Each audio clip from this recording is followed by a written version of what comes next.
Kanbi oirabasu karamba leirana satningani leihau yaudraba leikam lada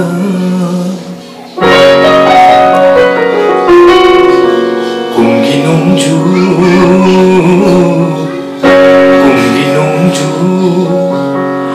lakpada inkhai daura torbanda hauriba nana kangla pamilda karamba gurina yiningani kumgi nungju lakpada. Thank you da. Yang rawe mayam khangbiram mani he nang sai degi sai tabire Darwin bu nusi biwa mayam singi da makta khalaga nang si ai yam special 50 gig ne da ai keno bi singi video hapte so ada da keno tang khoi nasi gi keno se hana de call peng adum tawina na ada call peng oi roi do da yam thina han ba da yam thin thagat phung do che da yam raw no che ke ne ko channel na yam keno to ga hajar yam raw ya bi ke da hai de law to na ma se na to ga na da ai jing da yim da lei Darwin gi manak da lei ga ngasi di mayam de kitang tongan do ne topic che da random people da ai han nam atopa sakang thaw ai da na se number di kha law ye ko da ada moi da call to ra kan da ai sai da san do ne ba ada mai to ye do na call to tu si moi na frame ma kan nang kan dei bai da do da ai khoi gi keno se ada da kitang hai ne ha mo khorok pa gi ko yam ngai se khoi mamang da inau gi channel tiktok e di gi koi call prank ada ni makal kaya gi koi event sing ada ni ang ubi ge ada da kisna kitang ai top pa ma oi ge dan ju khanjai aina mana random mi da surprise ta kare hana hai de pre plan na chade seng na phone tawraga aina satgi bi sei hanga matung da ngatang hoi ai phami ne tra pham de adu haidok tabi da aina dum isai je live ne sajab ni haidok ko su yaw ko yai ado doaina ain moina khalak ba ai isai do aina live moina mayam da ai di puro tam jawagi ama nuai ba hai ta nuai na ju nuai ne khanjai lockdown gi koi wara ba matam da ngatung nuai na bane akoi na tawjoi ji mayam gi hujik se koi yam sathi do covid 19 na kuni yo sala pum tor pasida koi yum dei thok tra di smaina na roi na kangai ji na tapi ba koi le na se ge du na du mai na wa na yum da hoi yum da le ba se wa ba hai su ya de smaina to ba se adu bu virus ti nga phong me de mak le gi bu na mak ta ngatang nuai na ba mayam ga wa ngatang kok thok na ba sinjaga hoi na tung ni na sinjaga ke na nai dare mayam ko na support do na de ni se mo ke na to horse ko to horse ko to ya okay ta houses hello tabi bro hello ta bro oh tai si se ting tong ini YouTube channel lagi call tor pa ne ko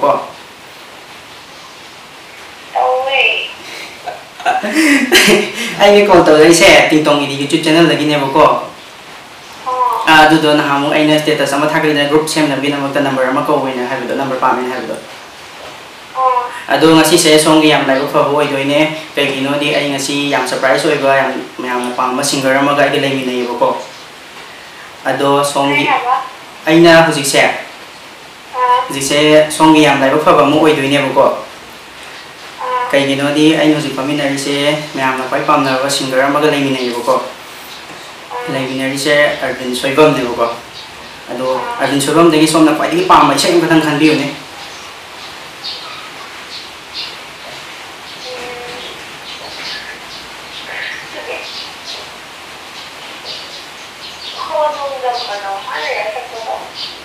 oh konong nam da tau sai ra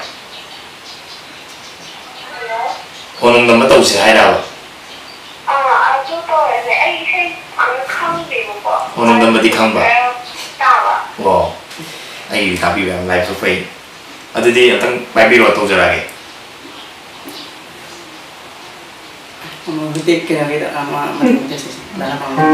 Okay. Live di kau tu jara tu je. Hello. Live Light name as a check to say. Xong đi làm lễ phật vậy đôi nhé, sai năm bậc. Say cái khác cái một cái gì vậy? Say tháo đi.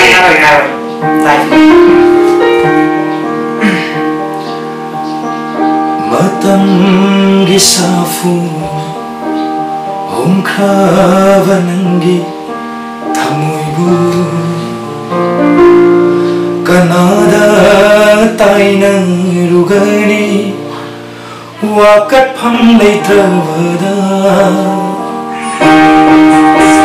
Nangi pusinabu, yai fagani kanava, chat karolana.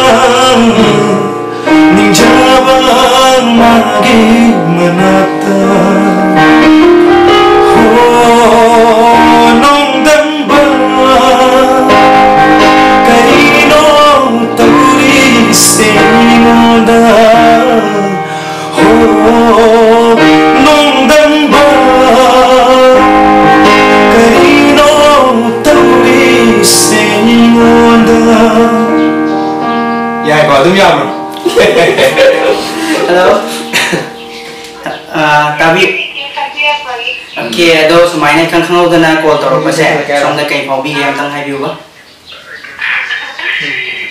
Nung kaya nga nung ay, hay di ay tumong pa din naman. May kasing-sing niya. Aduni, hello, to me, kaya to rin. Saan yung layo ka buhay doon niya? Tu mati disturb matang to rin, tingtong edi side view wala biya di ko. Jangan layo nga. Tao kaya ay hindi lang ngay rin. Hoy, amo tumba sungo ya bro. Okay, thank you. Ado tadi ay kanang tawjage. Ado ay mo kanang tawjage ba? Ado call siyang thamjarage.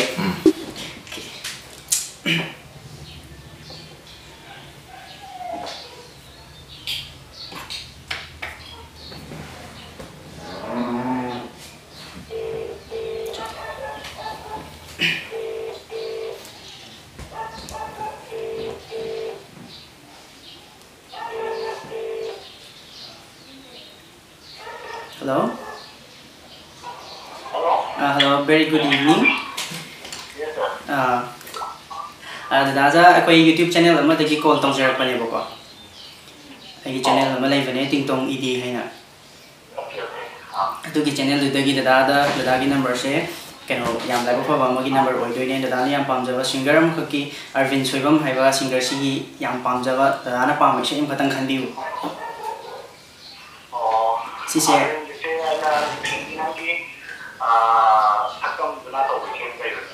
Sisi da again ta kan jai da live ta live direction an view da track ta thaning bra kam pam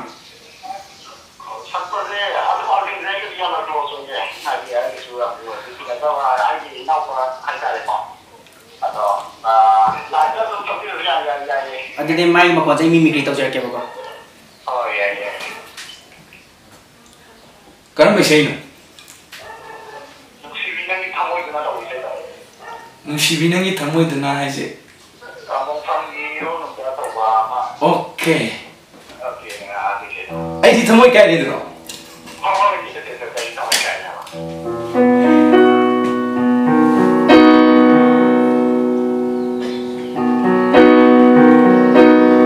Nusibi nangi thamoi duna sunduna thambiram le aibu Nusibi nangi thamoi duna sunduna thambiram le aibu mungfamgi leirolungda hakchang pulang se nakhutuna phungjinbiram le mungfamgi leirolungda nangna nakhutuna phungjinbiram le kai hore gi thamoi se kai hore gi thamoi se ai di thamoi kai hore ai di thamoi kai hore nai ta ngak pra ngai ya Muna lay ni magi koi project ama na lak kadum ne da ina so number se tumi na mo na pi ba yam surprise kan ge na yam da ai ya ma jing mai lai duna hap te ni ngai ji fadana lockdown ji adom di yam kan mama ni ko Maharashtra Allah de ka no su masih ya me sai ji bin zone budi lau thoi yan ta de au ji yam yes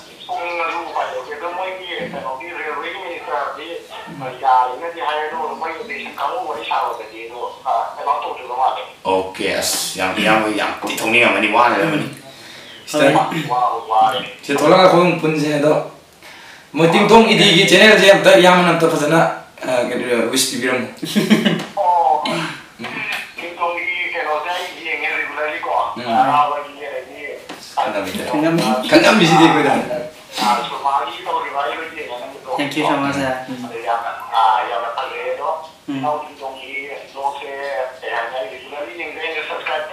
thank you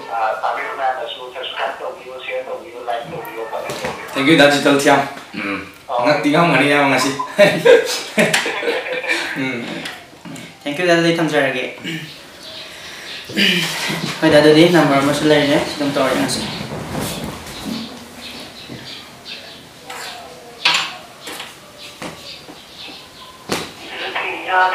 number 17 kaya juga em nyaman benar dari itu salah tambi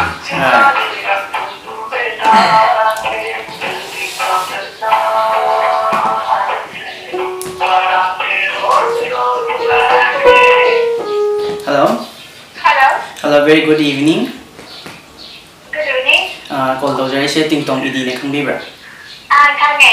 thank you so much ado somda ayam surprise oi ba song yam na nungai ba numi amoi dine do ba yam lucky oi mim so oi ko ngasi se prank na te ko prank na te ngasi ado song gi ngasi se keno ma ka khaija ge som Arjun Soyom gi Darwin gi som na yam pam sem ka khang diu ba Khodong da ba. aduna tabati thamoi kaiman gre am tar khang diu da makon je khang bra makon je na ma de jikida hojikine aina ta natti honong dam ba nata ba am ta khang diu ba Khodong da ba na ta ri ka hin ta de da. adi ju hayo ga no honong dam ta le ga Ano mo na ta tayo ba? anam mana ta ba ta khang diu ga no honong da mana ta ba ma Kaya da ni khang ri. pakai dia oi pamal Khodong da ba di khang ya de ba ya. ya de adu tha ba ya to kre 4 times su tha ba ya mai ya su le ama khan adu ya no ai bi sei da mai am pa di mos ke no to bi usi pok ta chei mai su le abo ta mai am na yang face oi na dum khan bi bi mo ta hanan su tha ga li ado sum viewers ki kan ja ga to pe sei man le ya ga di khan bi hai bi ni da Khang di ko di.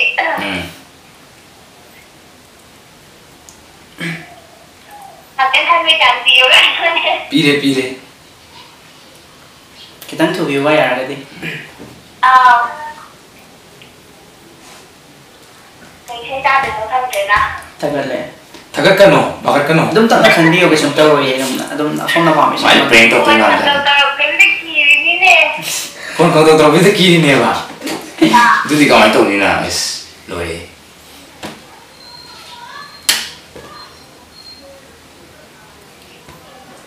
Kaya sai ta ni.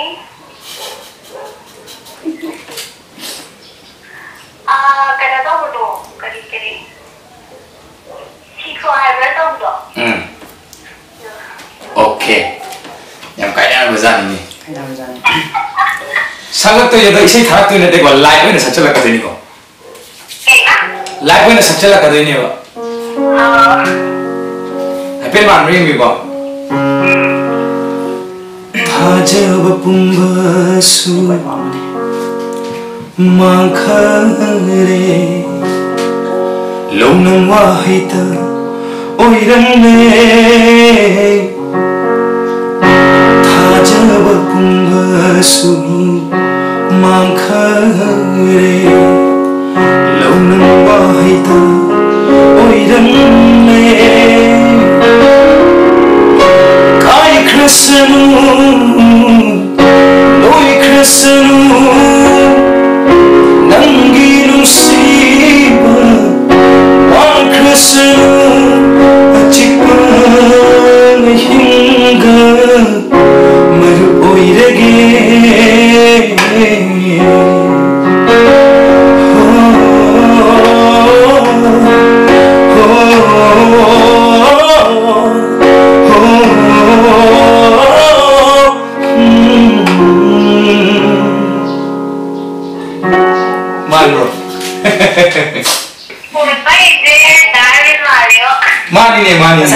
ꯑꯩꯁꯦ ꯊꯥꯖꯕꯤꯕ ꯀꯅꯥꯝ ꯂꯩꯇꯦ ꯍꯧꯖꯤꯛ ꯅꯣꯏ ꯇꯤꯡꯇꯣꯡꯒꯤꯗꯤ ꯁꯨꯡꯊꯥ ꯊꯥꯖꯕꯤꯁꯦ ꯁꯤ ꯁꯟꯖꯦꯅ ꯀꯩ ꯆꯥꯕ ꯑꯗꯣ ꯃꯥ ꯇꯧꯔꯤꯁꯦ ꯉꯁꯤ ꯁꯟꯖꯦꯅ ꯀꯩ ꯆꯥꯅꯤ ꯃꯥꯁꯦ ꯉꯁꯤ ꯃꯤꯡ ꯂꯩꯐꯝ ꯑꯝꯇ ꯍꯥꯏꯕꯤꯔꯝꯃꯣ Janita Kamujam. Janita Kamujam lam. Leifamse ꯑꯩꯗ ꯑꯅꯤꯗꯤ ꯁꯩꯌꯦꯕꯀꯣ ꯑꯗꯣ ꯑꯩꯁꯦ ꯁꯒꯣꯜꯕꯟꯗꯒꯤꯅꯦ ꯑꯗꯣ ꯍꯧꯖꯤꯛꯄꯨꯗꯤ ꯀꯛꯆꯤꯡꯗ ꯂꯩꯖꯩ ꯑꯣꯀꯦ ꯁꯒꯣꯜꯕꯟꯗꯒꯤ ꯑꯩꯈꯣꯏ ꯃꯅꯥꯛꯇꯅꯤ ꯑꯗꯨꯗꯤ ꯑꯣꯀꯦ ꯑꯣꯀꯦ ꯐꯔꯦ ꯌꯥꯝ ꯅꯨꯡꯉꯥꯏꯖꯩꯀꯣ ꯂꯣꯛꯗꯥꯎꯟ ꯃꯅꯨꯡꯁꯤꯗ ꯉꯥꯛꯇꯪ ꯃꯌꯥꯝꯒꯤ ꯅꯨꯡꯉꯥꯏꯅꯕ ꯁꯨꯝ ꯁꯤꯟꯖꯕꯅꯤ ꯌꯥꯏ ꯌꯥꯝ ꯅꯨꯡꯉꯥꯏꯖꯩ 오케이ꯊꯝꯃꯒꯦꯀꯣ ꯑꯗꯨꯗꯤ ꯊꯝꯃꯒꯦ ꯑꯗꯨꯗꯤ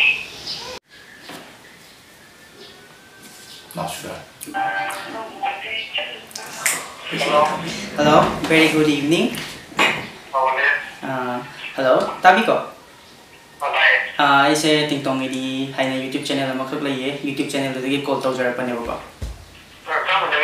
Tingtong idi. Adugi channel dagi call tawjarapane songi minggal ifam gaptang habiu ba. Hari ini Gramek keno kasar boleh. Kasar dagi ne bako. Ado yambada yam surprise oba yambagi yam dawang na moi doine yambana ne. Arvin Soibongi khwaitigi pam sem khatang khanbiu ba.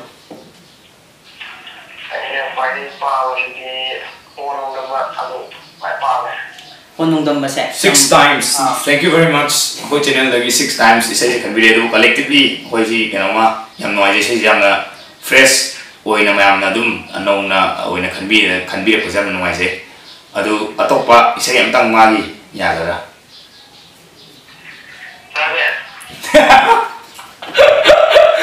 Ay kun kang ngayon ba?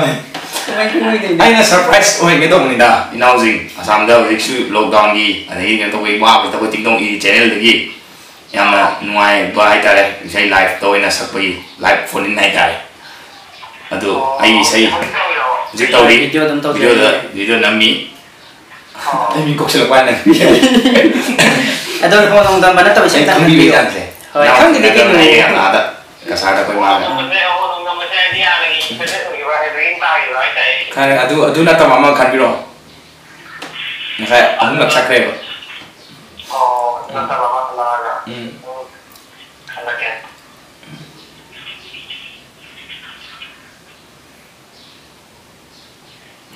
Nandito si Madang Awar ba? Oh, yes. Sudah mau malah dari dong. Mau kayak lima. Itu oke itu di palu met. Nangin siwa dengan aura tamu ini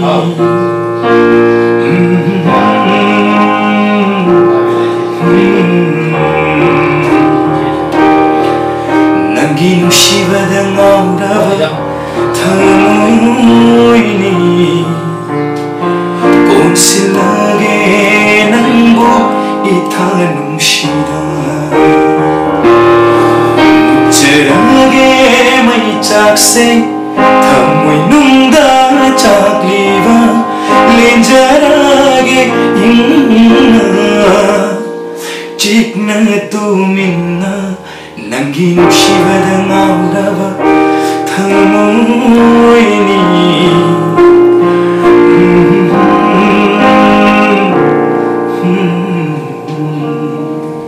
Ya Bruno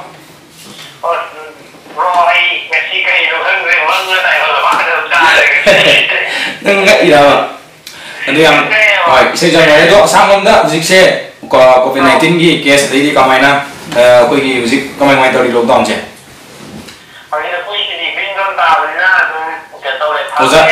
Jadi bon binzon thami buka.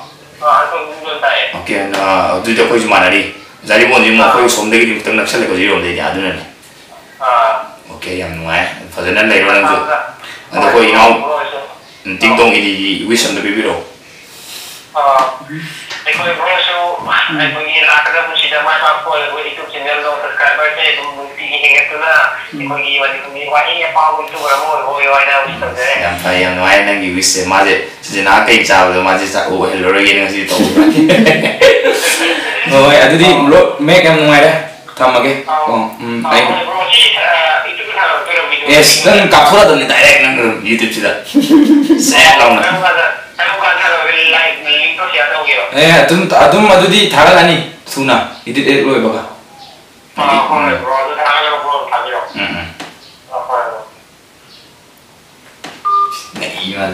Mỗi lần nungay to. Tawag ko dati na parang sila mo. May si madaw ya da.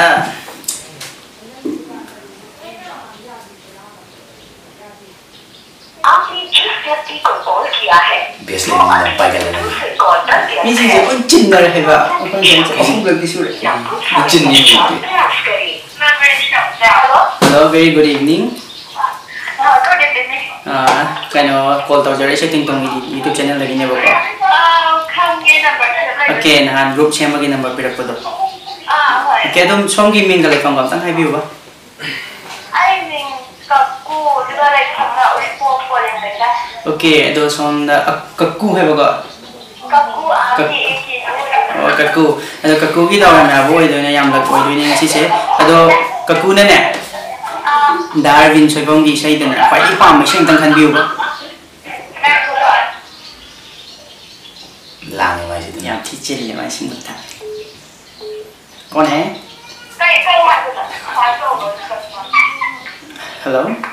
Hello कई कई हाथ में Darwin soibong gi sai da na som na pai pa mi ba sing ba tang kan view. आज दिला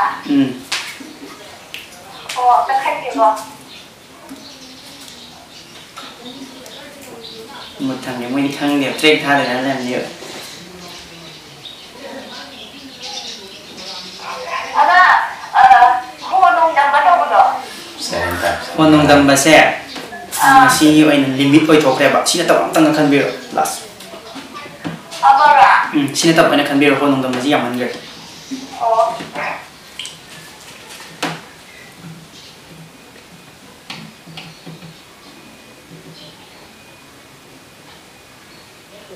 Tha kali untuk. Kita interview ba? rồi ama ai đi không có tiền cái đâu rồi hả Title dulu. hả Title track dulu. ama cái không có bạn ai cái đối đâu cái cái nó là cái cái đó Ani thamoi pikre ge ai di thamoi pikre sai dulu. không hỏi được Oh, tu tahu. Okay. Posisi mo kono ka naman ge. đã đến gì mà để không Yes, nanti. Jom ring mo. Ikai Fiji marunda, mai thong do lot lanu, lona tumin yeng lanu, thamoi sinamano, nong gambana sim lamba, nung sige kudoni, thamoi ani mari. Laptop nga barang nangaroy Thamay pawkang chalan Ikudin lang Jinbal na palan Nushi hay na hay ho Asing mo man bro? Asing mo man lira ba?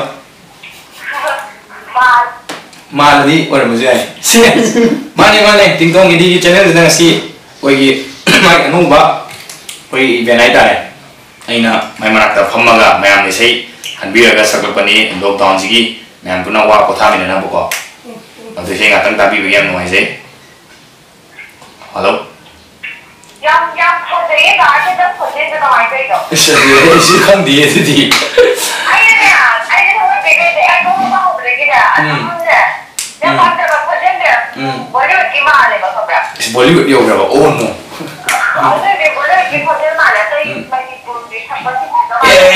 ni kapia tau kira kan ni oh yang nuai channel siam na pambi ko ada tingtong ini dah apa ini mau je mana ni yang thaja bitre jadi anta wis tau birong se 띵동 이 채널이 위스 언더 비비로 미스터 비링 거 대박 그냥 다들 나와 masih pengen nanti surprise nggak nih sih di call tuh sih nomor mana malam pura kok jadi itu apa kalau nih sih thank you so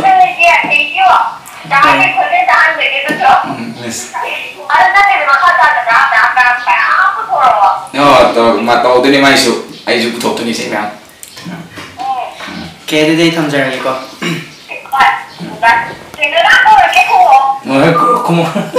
masa sih cewek saya foto gue dah tahu gitu pakai tuh lu sih pakai apa sih cewek mana halo how ayo tuh hoi aduh kena mau hai gini yang kena Darwin gini Darwin coba ngkang gitu na aduh mai saya mata ning bro hoi direct real dah satu ini direct asing dah satu ini ba Darwin na Cina tani gue sih hoi mana Darwin satu pak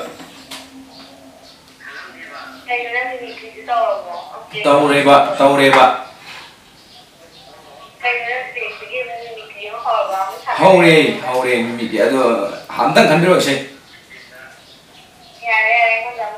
kai berarti asing mana ya kan dengan biro dah jadi bidri sanjay nakai na sare ba ngang jadi tingtong ini ya ba sini ada sanjay nakai na satu reba aduh amtang kan biro sih amtang saya makan lo tuh taza udah pilih saya pagi tahu nanti ma asing mana koi kai bani su kan biro kai da bani su dum kan biro saya amtang kan biro ba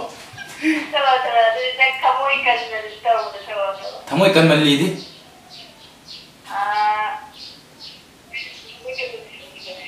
ha keramba oh kena dura kai da thamoi se kudol ni khallora dura yam du biche ne didi sugar chakpa ba se ni ai na tiye Darwin ni pai se hoi emang mau ni dah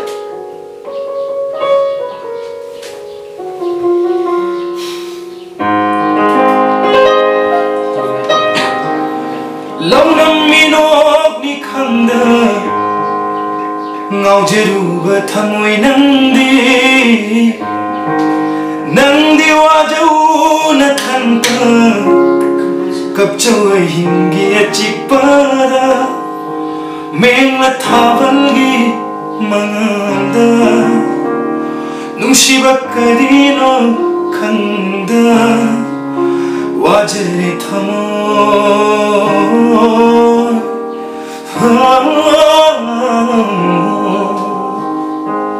kaira thamoi se kudol ni khallora malamo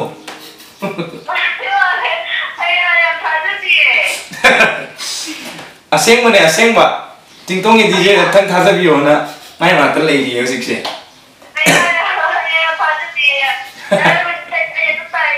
oh jadi saya yang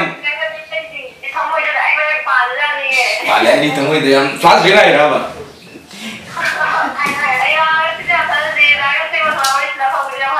oh nang ga yang tingtong khai ba kan bi le le di oh okay adu ni da aduh cek ha ke ba karma no mangina ya pan biro ah have you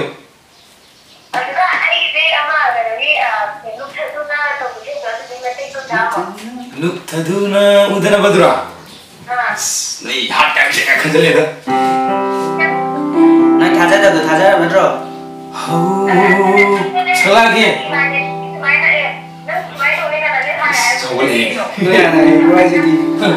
surprise okay itu nih surprise aja memang sini yang mulai biasa memang itu aduh look thaduna Taduna sarage ko. Di horake. Haukraba punsigi tangkata kari waribu laikhiba aromba laitraba punsidi mahau yaudraba mapogni wari laitaba punsibu punsi khongchatni haisira punsi na puriba podnundo thangthabai ayaba pibiro hena punsire thamoi seidi naujere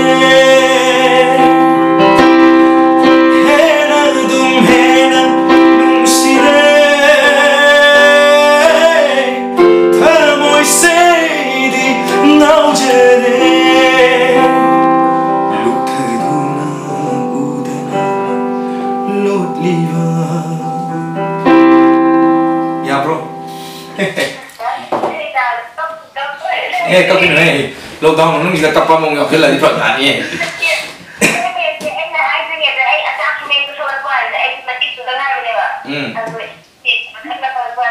Siapa sekarang? Siapa lagi macam ni? Aduh cek, semuanya ni, ini kan kamu tu nak call terus cek, cek tak kau ke? Kadang-kadang mana di sini tu nak foto, pasal itu kan semuanya ini tak perlu matahari. Ada sih yang video tu apa tu yang komen tu ni.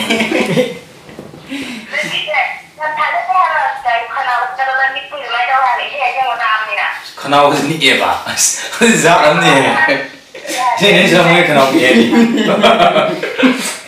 Kau yang mau je kau yang katang yang lockdown ni dah, hari enjoy tong ni apa? Katang koi saya antara tang mai ba, koi ini semua yang lebih saya mau je.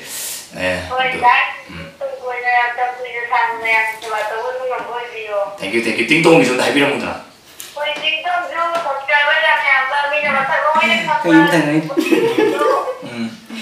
Okay, mau aja. Okay, thamai ko cek.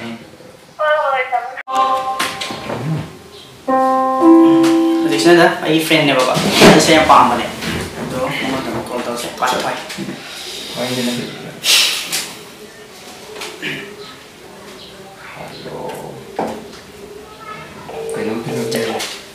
Oke.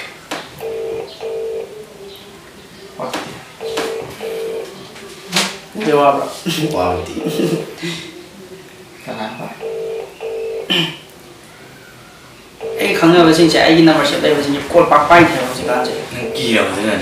Kayak pakai di. Atau pun di pakai tu. Hello. Hello, Pantoy. Yum dah lagi bro. Ring ang sabi bro. Pasta. Yang surprise ko din naman natin. Very surprise. Hi. Jadi kaya na nagiming ka na nang lefam tang hayam mo. Lefam ba? Anh không ai tìm em được không handle ni viewer được không handle.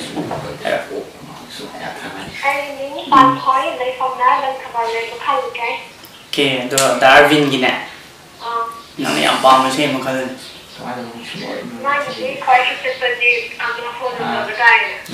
Ponong dom bana tawa mo kasi ponong dom siya sa iyang man siya.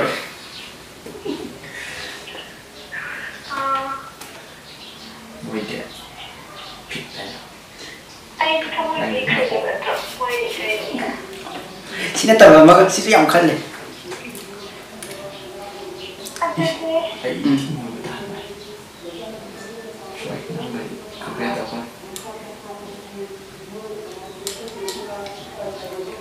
Kali ni mah. Hampir kalau ada putih je lah. Kan. How? Tuan. Apa mau makan last? Hantar kalau pada di dunia ni. Dari sini. Jadi dah mulai mana kau? Asal yang tak sampai. Hello. Yo tu bisa ni dah mas. Saya yang lagi susah. 그래서 알차게 아이들 제가 그냥 그냥 알차 따오네. Saya Chris Cross tong ira. Kalau 아니 그거 많이 해야 돼. Ya ini mau apa itu ya? 그거 많이 불러 알긴 리그레이션이라고 봐. Ya itu. Wah saya yang kan ini tuh kayak mama tadi. Anda tidak kalau juga saya salah main.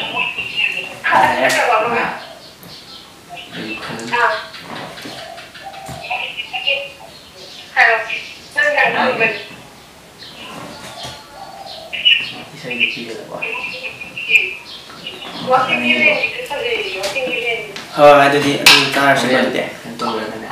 Direct satu ini. Yang mau?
Singuman bro.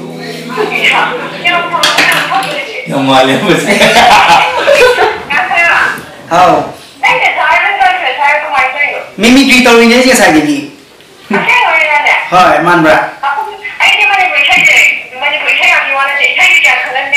Hai.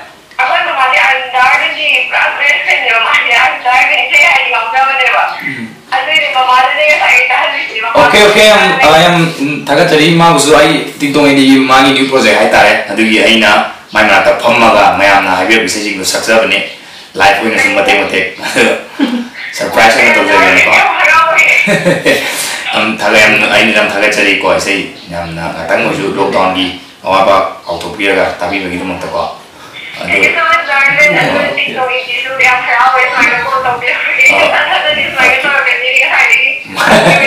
Aduh, tak masih ni numai baik sih kan tadi. Mana kita plan tahu ni numai ada, mari lo. Ya, plan view. Mana.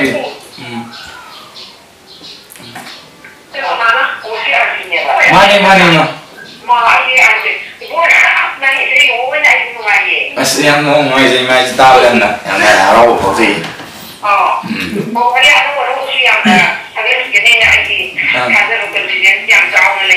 Oh, aina toroke man ni ma aina ngam biya ngam level da. Ai hona jar.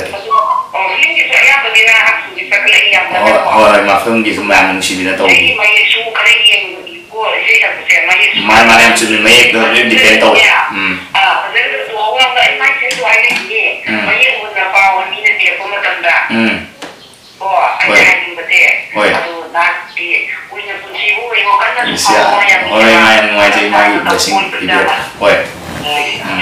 Yang mengajar mak, kamu tham gia lagi mak, katanya kenapa orang yang mengajar?